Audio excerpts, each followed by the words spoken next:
UPSC, संघ लोक सेवा आयोग की आईएएस, आईपीएस और आईएफएस के लिए जो परीक्षा हुई थी 2024 में, उसमें पीटी में 2 प्रश्न और मेंस में 1 प्रश्न पॉलिटी सेक्शन से, संविधान सेक्शन से आए थे और केवल एक ही चैप्टर से आए थे वो। और आपको जानकर हैरानी होगी कि वो चैप्टर 5-6 पेज का ही चैप्टर है, लेकिन समझने के लिए उसमें बहुत कुछ है।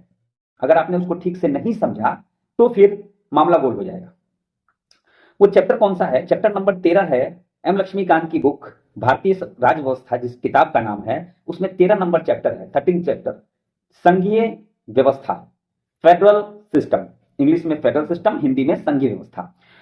संघीय व्यवस्था में अगर आपने उसको ठीक से उसकी विशेषताओं को पढ़ लिया है, और उसके विपरीत एक चीज होती है एकात्मक व्यवस्था, जो कि उसी में दी हुई है, उसको अगर ठीक से पढ़ लिया है, दोनों को कंपेयर करके समझ लिया है, और कुछ संविधान विशेषज्ञ द्वारा जो कुछ आलोचनाएं की गई है उसको अगर देख लिया है, तो अभी मैं आपको जो 2 प्रश्न पीटी से और 1 प्रश्न मेंस का अभी मैं आपके स्क्रीन पर दिखाने जा रहा हूं, पढ़ने जा रहा हूं, कोई भी व्यक्ति, कोई भी जनसाधारण व्यक्ति उसका उत्तर दे सकता है।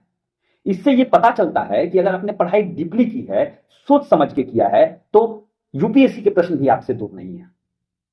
चलिए, उस प्रश्न को मैंने अभी मैं क्वेश्चन बैंक पढ़ रहा था और कुछ अपने क्वेश्चंस को मैं देख रहा था, तो उसमें मुझे ये प्रश्न नजर आए, और चूंकि मैं ये चैप्टर अभी मैं पढ़ने वाला हूं एम लक्ष्मीकांत की बुक से, और इसके लिए एक वीडियो बनाने वाला हूं, क्योंकि मैंने नोट्स ऑलरेडी लिख लिए हैं, तो वो नोट्स पढ़ने के बाद भी, अभी हम लोग उसको पढ़ेंगे, वो नोट्स पढ़ने के बाद भी जो है ये क्वेश्चन हमें बौने लगने लगेंगे। लेकिन अभी तो आपने नहीं पढ़ा। चलिए मैं प्रश्न पढ़ता हूं, आप जरा सोचिए, विचार कीजिए कि क्वेश्चन आपसे बनेगा या नहीं बनेगा। आपको हो सकता है ये बुर्ज खलीफा की जगह जो है, बुर्ज खलीफा बिल्डिंग की तरह जो है, आपको बहुत ही ऊंचा, बहुत ही पहाड़ प्रश्न लगे, क्योंकि आपने पढ़ा नहीं है। और पढ़ने के बाद मैं गारंटी देता हूं कि ये प्रश्न आपके सामने कुछ भी नहीं लगेंगे। चलिए प्रश्न पढ़ते हैं। पहला पीटी का जो है, पहला प्रश्न नहीं, उसमें सीरियल नंबर कुछ और होगा। 2 प्रश्न जो आए उनमें पहला प्रश्न मैं यहां पर पढ़ रहा हूं, ध्यान दीजिएगा, आपकी स्क्रीन पर भी आएगा। पहला प्रश्न है कि भारतीय राज्य व्यवस्था में निम्नलिखित में कौन सी एक अनिवार्य विशेषता है जो यह इंगित करती है कि यह स्वरूप में संघीय है? यूपीएससी परीक्षा 2024। ठीक है। उसके बाद इसमें ऑप्शंस भी हैं, ऑप्शंस है क्योंकि पीटी में ऑप्शंस होते हैं। चलिए ऑप्शन दे देते हैं इसमें। पहला ऑप्शन है न्यायपालिका की स्वतंत्रता की रक्षा की जाती है। देखिए सारे कथन सत्य हैं, लेकिन इस कथन प्रश्न के मुताबिक सही है या नहीं है, या प्रश्न के से जुड़े हुए हैं कि नहीं, इनमें से कौन सा केवल एक ही सही है, आपको उसका उत्तर देना है। दूसरा ऑप्शन है संघ विधानमंडल ने घटक इकाइयों के प्रतिनिधि को चुना। तीसरा ऑप्शन है केंद्रीय मंत्रिमंडल में क्षेत्रीय दलों के निर्वाचित प्रतिनिधि हो सकते हैं। और चौथा ऑप्शन है मौलिक अधिकार कानून के न्यायालयों द्वारा लागू करने योग्य है। चलिए दूसरा प्रश्न भी पढ़ ही लेते हैं। दूसरा प्रश्न है निम्नलिखित में कौन भारतीय संघवाद की विशेषता नहीं है? निम्नलिखित में कौन भारतीय संघवाद की विशेषता नहीं है? भारत में एक स्वतंत्र न्यायपालिका है, केंद्र और राज्यों के बीच शक्तियों का स्पष्ट रूप से विभाजन है। तीसरा ऑप्शन है संघ इकाइयों को राज्यसभा में आसान प्रतिनिधित्व दिया गया है। और चौथा है कि यह संघीय इकाइयों के बीच एक समझौते का परिणाम। अब पीटी देख लिया है, ये पीटी के प्रश्न थे। चलिए मेंस का प्रश्न भी एक प्रश्न पढ़ देता हूं मैं। उसमें है कि आपको क्या लगता है कि सहयोग, प्रतिस्पर्धा और टकराव ने भारत में संघ की प्रकृति को किस हद तक आकार दिया है? अपने उत्तर की पुष्टि के लिए कुछ हालिया उदाहरण दें। अब देखिए, प्रश्न हालिया उदाहरण का आया है, तो उसके लिए तो आपको समसामयिक पढ़ते रहना होगा, उसके बारे में भी हम जिक्र कर लेंगे। लेकिन अगर इन प्रश्न, अभी आपको लग रहा है ना कि बाउंस कर गया, आपको, आपने कितना भी पढ़ा हो, बिहार पुलिस और एसआई की कितनी भी तैयारी की होगी, एसएससी की तैयारी की होगी, लेकिन ये प्रश्न आपको बाउंस करेंगे अगर आपने डीप तरीके से, डीपली जाके नहीं पढ़ा। आपके दिल और दिमाग में जो है, वो बुक में जो आपने पढ़ा, उस चैप्टर में पढ़ा, वो होना चाहिए।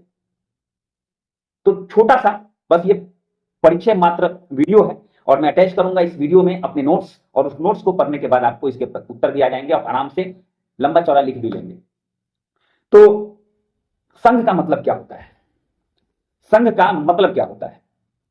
तो आपकी जानकारी के लिए बता दूं, आपको बड़ा ही आश्चर्य होगा सुन के कि संघ नाम का जो शब्द है ना, ये शब्द हमारे संविधान में है ही नहीं। केवल संघ की बात कर रहा हूं मैं, राज्यों का संघ नहीं।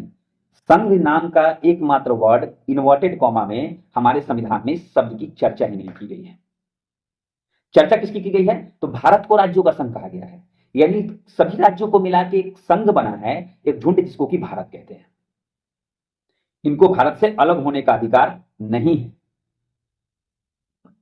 अच्छा, अब पूरी संघीय व्यवस्था में जब इसका नाम है संघीय व्यवस्था, तो केवल केंद्र के बारे में बताया गया है इसमें।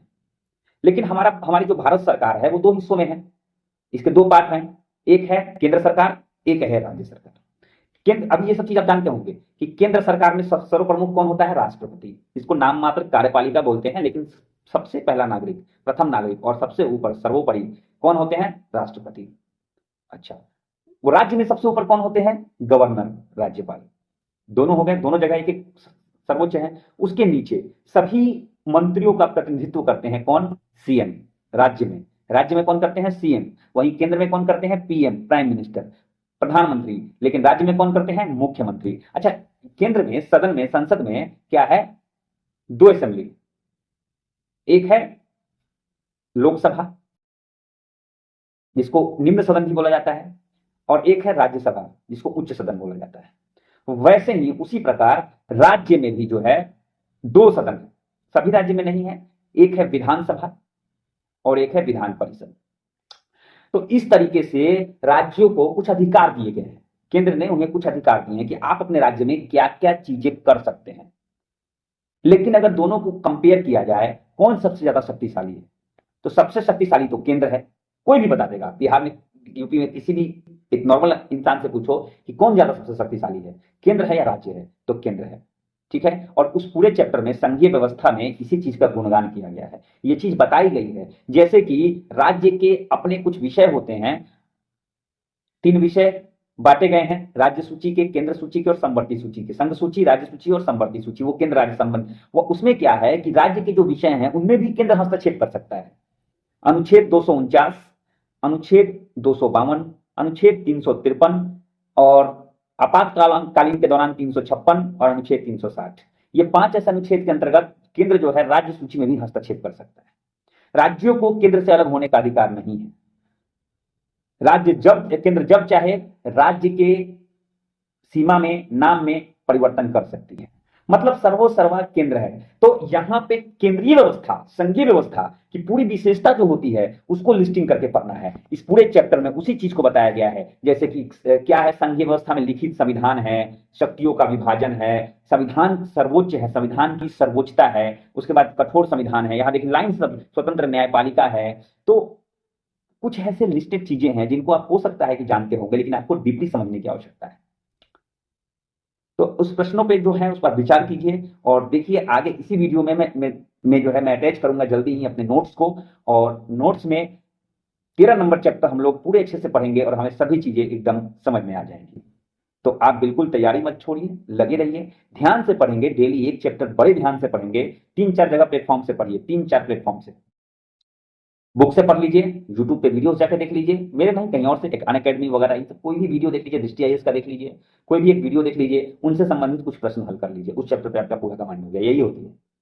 और समसामयिक मुद्दों पर जो है बिल्कुल ध्यान रखें, क्योंकि वो चीजें, जैसे मैंने मेंस का जो प्रश्न मैंने पढ़ा है उसमें क्या किया गया है, कुछ हालिया उदाहरण देने के लिए कहा गया है। तो हालिया उदाहरण के लिए आपको पेपर, न्यूज़पेपर वगैरह, मैगजीन वगैरह लगातार जो है उस पर नजर रखने की आवश्यकता है।